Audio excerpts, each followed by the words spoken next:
अस्सलाम वालेकुम नाजरीन। इरफान खान साहब है मेरे साथ जर्मनी से।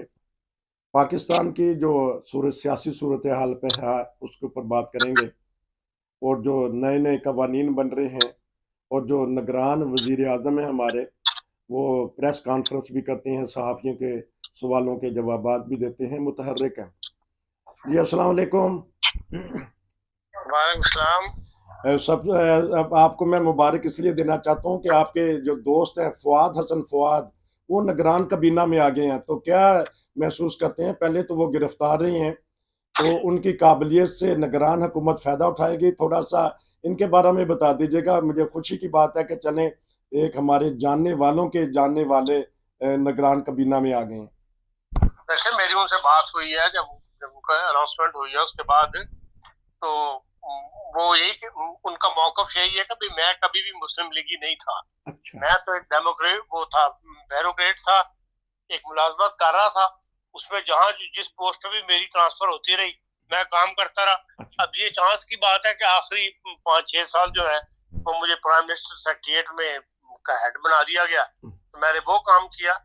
लेकिन यह कि जो ही नौकरी खत्म हो जाए, मेरा कोई मुस्लिम लीग वालों से कोई राब्ता नहीं है। बल्कि मैं तो मुस्लिम लीग वालों का पसंदीदा बंदा ही नहीं हूँ। अच्छा। इसलिए कि मैं अकॉर्डिंग टू द लॉ चल रहा था, और जो मुस्लिम लीग के एमएनए वगैरह हैं उनके रास्ते में रिकॉर्ड बना हुआ था। इसलिए बल मैंने तो वो कहते हैं मैंने इसी मुल्क में रहना है और यही मरना है, तो खिदमत का मौका जब मिलेगा तो हम पूछा गया है मुझसे, तो मैंने कोई कोशिश नहीं की। मुझे बुला के कहा गया कि इसमें जरूरत है आपकी, तो मैंने कहा जी मैं हाजिर हूँ। तो बहरहाल मिनिस्ट्री उनको बड़ी सख्त मिली है नहजकारी की। अच्छा। और आपको पता है जो पीआईए का हाल है इस वक्त, और जी। जो जितने भी सरकारी महकमे सब कम नुकसान में जा रहे हैं, और उनको फरोख्त करना चाहती है हुकूमत। उसे उन्हें एक ऐसा बंदा चाहिए जो बिल्कुल फेयर हो, अच्छा। किसी किस्म की किसी के रोप पे नीचे ना आए, और जो जिसका हक बनता है, जिस प्राइस पे ज्यादा से ज्यादा प्राइस के अंदर चीज बेच सकती है उसको बेच के दिखाए। बहरहाल एक मुश्किल परिस्थिति उनको मिली है, और हमारी दुआ उनके साथ है कि अल्लाह उनको कामयाब करे। आमीन। तो आपने कोई प्रोग्राम किया था या वैसे हेलो हेलो उनसे हो गई? नहीं नहीं, वैसे ही मैंने मुबारकबाद का फोन किया था। अच्छा, चले जबरदस्त माशाल्लाह। क्योंकि उनके ऊपर तनकीद भी हो रही है, तो वो डरे डरे नहीं है कि अब मैं रिटायरमेंट लेके किसी यूरोप के मुल्क में ठंडी ठंडी हवाएं लूं? नहीं नहीं, अच्छा। उन्होंने यही मुझे कहा कि मैं इस, इसी मुल्क में रहना और इसी में मरना है। बहुत हाँ। जबरदस्त बात की है। तो जायदादें वगैरह उन्होंने बाहर बना ली हैं, या वो ऐसे ही हैं कि सीधे साधे ही हैं जिस तरह? देखिए वो भूखा नंगा बंदा नहीं है, वो अच्छे खाते पीते खानदान से है, रावलपिंडी के। अच्छा। इसलिए कोई ऐसा लालची नहीं है कि उसको हेरस खत्म ना होती हो। हम्म। बहरहाल इस वक्त अच्छी जिंदगी गुजारने वाले लोग फैमिली में से है। चलने दी, एक हमारे वजीर की बल्ले बल्ले कर दी है हमारे एक सीनियर सहाफी भाई ने। अच्छा बताइएगा कि बात शुरू कर दी है पीआईए से, कहते हैं कि बहुत सारे उन्होंने तैयारे जो जहाज है अंडरग्राउंड कर दिए हैं।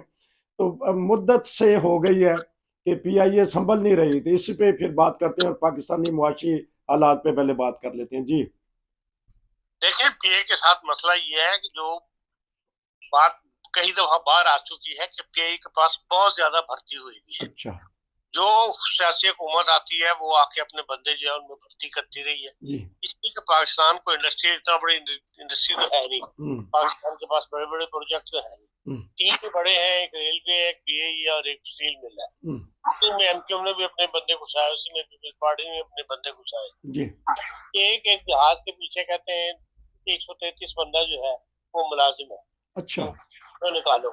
तो जाहिर है कि ऐसे मामला में तो कमर्शियल इदारे नहीं चला करते। कमर्शियल इदारों के अंदर तो मेहनत करनी पड़ती है, स्टाफ कम रख के, और फिर उनको पैरों पर खड़ा किया जाता है। इनके साथ ये है कि यहाँ स्टाफ ही ओवर स्टाफ की वजह से, तनख्वाहें देने की वजह से, हम्म। अब सबसे बड़ा मसला जो है वो जितने भी लोग रिटायर हुए हुए हैं हम्म। वो पेंशन का मसला है। अब 2 अरब रुपए जो है हर महीने पीआई खा रही है, जी। जो गवर्नमेंट को अपने पहले से देना पड़ता है। तो जाहिर है एक वक्त आना था कि वो कब तक ये दे सकते थे। जब गवर्नमेंट का खजाना खाली हो गया, गवर्नमेंट के पास देने के लिए कुछ नहीं है, तो फिर उन्होंने हाथ उठा दिए।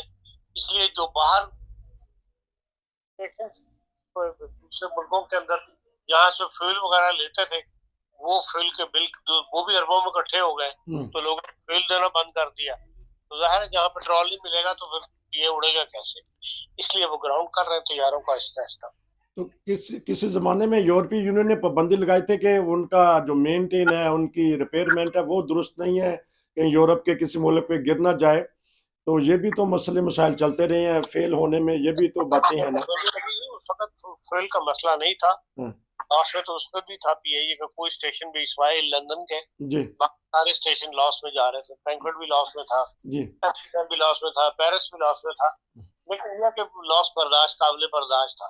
अच्छा, उस वक्त ये था कि यहाँ 310 आता था, और 310 पुराने तैयारे हैं जिनकी मेंटेनेंस जो है वो पीआईए पूरी तरह नहीं कर रहा था जिस तरह वो चाहते थे। ठीक, पता है, एक दफा पीआईए के तैयारे का रनवे के ऊपर वो खुल गया था पीछे से, कॉकपिट जो है जी, कार्गो का होता है, और उससे सारा कार्गो जो है वो बिखर गया। ठीक, 5 घंटे ये जो है फ्रैंकफर्ट एयरपोर्ट उससे मुतासर हुआ था, ठीक, इसलिए बाद उन्होंने सख्ती शुरू कर दी थी।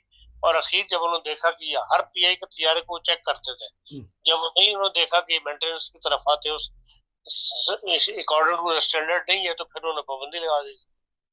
अच्छा, चलें अब चलते हैं कि हमारे अदारे जो हैं वो उसमें मुतनाज़ा बनते जा रहे हैं।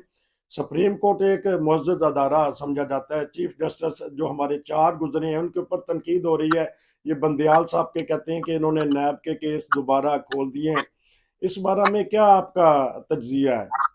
देखिए, बंदयाल साहब ने तो केस नहीं खोले, बंदयाल साहब के पास रिट गई थी जी, तहरीक इंसाफ की तरफ से कि भाई जो नैब ने तो नैब के कानून में तब्दीलियां की हैं पिछली हुकूमत ने, जब तहरीक इंसाफ की हुकूमत खत्म हुई या शहबाज शरीफ साहब ने लिया, उसके बाद इन्होंने नैब के कवानीन में कुछ तब्दीलियां की थी। उसको चैलेंज किया था तहरीक इंसाफ ने सुप्रीम कोर्ट के अंदर। वो मुकदमे की समाअत चल रही थी, और उसके ऊपर आकर फैसला जो है अब आके दिया उन्होंने। हालांकि वो 6 तारीख को या 5 सितंबर को उन्होंने फैसला महफूज कर लिया था, तो उसी दिन फैसला कर देते या 2 दिन बाद फैसला कर देते तो शायद इतनी तनकीद ना होती। अब उन्होंने आखिरी दिन, जबकि सिर्फ दफ्तरी अमूर निपटाया करता है आमतौर पर चीफ जस्टिस, अदालती कार्रवाई से पीछे हट जाता है 1 हफ्ता पहले ही चीफ जस्टिस आमतौर पे, लेकिन उन्होंने एन आखिरी दिन उसका फैसला किया। और फैसले के अंदर भी जो एक अहम जज है जस्टिस मंसूर अली शाह साहब, जो पंजाब हाई कोर्ट के जज रहे हुए, अच्छी शोहरत के जज है, उन्होंने उसके फैसले से इख्तिलाफ किया। तो फैसला भी 3-2 का हो गया, 1-2 का। एक ने मुखालफत की है, 2 ने, तो एब्सोल्यूट मेजोरिटी तो नहीं है उसके अंदर, इसलिए वो ज्यादा तनकीद हो रही है। और उन्होंने तमाम मुकदमा जो है वो बहाल कर दिए हैं। जो इन्होंने कानून में तब्दीलियां की थी उनको उन्होंने खत्म कर दिया। 10 सिक्के थी जिनमें से 9 उन्होंने खत्म कर दिए। एक ये भी चालाकी की थी इसकी इत्तेहादी हुकूमत ने कि भाई 50 करोड़ रुपए से ऊपर के मुकदमे जो है उनकी नैब तफ्तीश करेगी, 50 करोड़ से कम नहीं करेगी।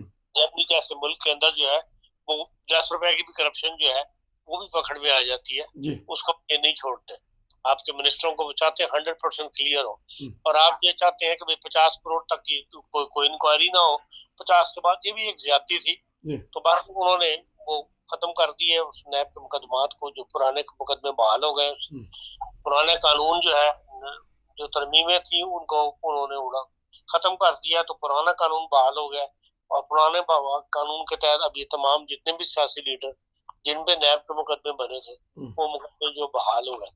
अब जो सिचुएशन इस किस्म की ऐसी पैदा हो गई है, अब ख्याल ये किया जा रहा है कि भाई इस गर्दाब में से निकलने के लिए जो नए चीफ जस्टिस हैं वो फुल कोर्ट बनाएंगे, जिसमें तमाम 16 के 16 जज शामिल होंगे, और उस अक्सरियत के साथ फैसला होगा।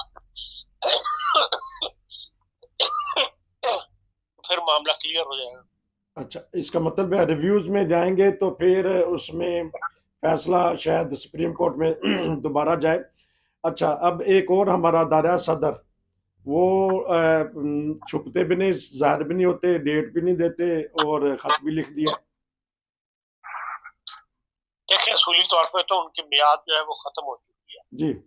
जमहूरी मुल्क होते हैं वहां पे सदर रिजाइन करके चला जाता है, लेकिन वो अपने अड़े हुए हैं, अब ठहर गए हुए हैं।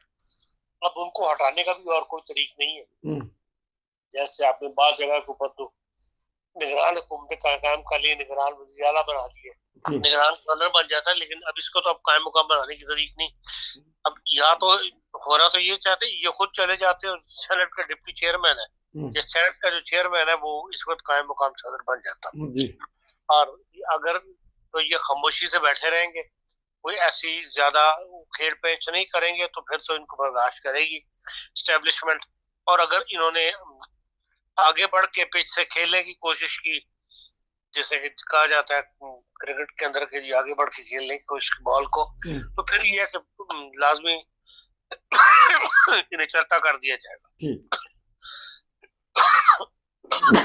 इनको स्टंप आउट कर देंगे। तो स्टंप आउट करने वालों ने मुलाकात भी की है, सुनने में आया कि सुप्रीम कोर्ट में भी वो गए थे। तो उनकी मुलाकातों का करिश्मा तो नहीं है, सुप्रीम कोर्ट का फैसला भी आ गया, सदर ने भी कुछ कर दिया। तो अब हमारा एक अदारा अहम है, सब एस्टेब्लिशमेंट जिसको हम कहते हैं, क्या देखते हैं कि निगरानों की निगरानी कर रहे हैं? देखिए हालात ऐसे हैं मुल्क के इस वक्त, वो पूरी तरह एक्टिव हुए हैं जी। इसलिए कि जब तक डॉलर कंट्रोल में नहीं आएगा, पाकिस्तान जो है ना वो माशी तौर पर खड़ा नहीं हो सकता। अगर डॉलर गिरता चला जाता है तो रोज का रोज कर्जा जो है वो बढ़ रहा है। और जो मुल्क के अंदर है थोड़ा बहुत फॉरेन करेंसी, वो आप देख रहे हैं कि वो पेट्रोल वाले भी बेच रहे हैं, स्मगलिंग कर रहे हैं। इसी तरह अफगानिस्तान के अंदर दबदब जा रही है। अफगानिस्तान वाले कल हंस रहे थे तो देखिए सोशल मीडिया पे कि भाई 240 रुपए का एक अफगानी जो है वो हुआ पाकिस्तान का, बजाय पाकिस्तान जो है 100 रुपए के बदले में टोकरी के अंदर अफगानी करेंसी मिलती थी। और अब तो जाहिर है कि इससे मुल्क को नुकसान हो रहा है, उसको सिविल हुकूमतें कंट्रोल नहीं कर सकी, या उन्होंने करना नहीं चाहा, इसलिए खुद सियासतदान इसमें इन्वॉल्व होते हैं। इन कामों के अंदर सियासतदानों के चेहरे इन्वॉल्व होते हैं। सियासतदानों ने जो इधर उधर कंपनियां खोली हुई हैं मुख्तलिफ नामों से, वो इन हालात में इन्वॉल्व होती हैं, इन मामलात के अंदर। तो उसकी वजह से मुल्क को ज्यादा नुकसान हो रहा है और मुल्क को सहारा नहीं मिल रहा, अपने पैरों पर खड़ा नहीं हो पा रहा। अब IMF से किस्त भी मिल गई, लेकिन उसके बावजूद भी जो सूरत हाल है वो कंट्रोल से बाहर है। आपने देख लिया जो PIA का हाल है, जो बाहर कर्जे देने हैं वो अब दिसंबर के अंदर सर पे खड़े हुए हैं, दिसंबर आने में कोई दौर नहीं। और पाकिस्तान के पास फॉरेन एक्सचेंज नहीं है कि वो कर्जे जो है वो किस्तों अदा कर सके। और अगर कर्जों की किस्त अदा नहीं हुई तो जनवरी में नए साल से फिर नए कर्जे भी नहीं मिलेंगे। तो इसलिए सारे मामला को जब तक करेंसी को कंट्रोल ना करें उस वक्त तक बात सूरत हाल नहीं बनती। तो इसीलिए जो है एस्टेब्लिशमेंट इस वक्त इस बात काम के पीछे पड़ी हुई है कि जितने भी हुंडी का कारोबार करने वाले लोग हैं जिनके जरिए पैसा बाहर जाता है उसको कंट्रोल किया जाए। तो इसलिए ज्यादा नुमाया होकर सामने नजर आ रही है। तो हमारे वजीर खजाना ने एक नई स्कीम निकाली है, वो इनाम देंगे जो सही तरीके से पाकिस्तान पैसा भेजेंगे। लगता है कि पाकिस्तान लोगों ने पैसा भेजना बंद कर दिया हालात की वजह से। बंद नहीं कर दिया, लेकिन ये कोई हल नहीं है। ये सब ने स्कीमें निकाली हैं, आपको पता है जी। नवाज शरीफ साहब ने भी अपने पहले दौर के अंदर जब करेंसी का मसला पैदा हो गया था फर्क से, उसका भी उन्होंने अपीलें की और लोगों ने बड़ा पैसा दिया, कहाँ गया वो, किस काम आया। तो ये छोटी छोटी रकमें होती हैं, ये 2-4 अरब से कोई मुल्क नहीं चल पड़ा कर से। असल चीज तो ये है कि भाई एक लेवल के ऊपर बाकायदगी के साथ मुल्क के अंदर बैरूनी सरमायाकारी आए और उससे फिर जो इनकम हो वो फॉरेन एक्सचेंज कमाया जाए। और सरमायाकारी के लिए कोई तैयार है नहीं पाकिस्तान के अंदर, ना अपने तैयार है, ना मुसलमान भाई तैयार है और ना बाहर के लोग तैयार है। यूरोपियन को तो आप भूल जाए, वो तो इस तरफ आते ही नहीं अब, इसलिए कि भाई मुल्क के अंदर वो नहीं है, स्टेबिलिटी नहीं है, कोई इस्तेकाम नहीं है सियासी तौर पे। किसी को कुछ पता नहीं कि अगले 24 घंटे में 48 घंटे में यहाँ क्या तब्दीली आ सकती है कोई। तो ऐसी सूरत हाल में तो कोई फिर इन्वेस्ट नहीं किया करता। आखिरी सवाल, ये बिलावल भुट्टो के अरमानों पे पानी फिर गया, बड़ी तनकीद कर रहे हैं, देखते हैं कि आने वाले सालों में वजीर आजम बन जाएंगे। देखें वजीर आजम तो वही बनेगा जिसके पास अक्सरियत होगी। और जो सूरत हाल नजर आ रही है लंबे अरसे से, पंजाब को जीते बगैर कोई आज तक मतलब कामयाब नहीं हुआ। पंजाब के पास नेशनल असेंबली में सबसे बड़ा वोट जो है वो पंजाब का है सबसे ज्यादा, और पीपल्स पार्टी के तो पंजाब में जीतने के कोई अभी तक आसार नहीं है। इसलिए वो जो उनकी प्लानिंग कोई होगी जो जिसके ऊपर पानी फिर गया, क्योंकि शहबाज शरीफ साहब की हुकूमत थी, वज़ीर आज़म वो थे, और जो कुछ मुल्क के अंदर महंगाई जिस हिसाब से बढ़ी है, तो शायद नून लीग को वोट ना पड़े, और तहरीक इंसाफ को वैसे ही स्टैब्लिशमेंट ने बाहर कर दिया हुआ है, तो वो समझते थे कि अगला मैदान पीपल्स पार्टी का है, और जो इंतखाबात की डेट डिले होती चली जाएगी, उसमें पीपल्स पार्टी जो है वो और कमजोर होती चली जाएगी, इसलिए वो फिक्रमंद है। लेकिन ये ख्वाब उनको मैं नहीं समझता कि देखना चाहिए कि वो अगले वज़ीर आज़म वो होंगे। बहुत शुक्रिया, आपने एक नपतुल्ला तबसरा पाकिस्तानी सियासी सूरत हाल पे किया। इंशाल्लाह मुलाकात दोबारा होगी। नसीर को इजाज़त, शुक्रिया खान साहब आपका। अस्सलाम वालेकुम।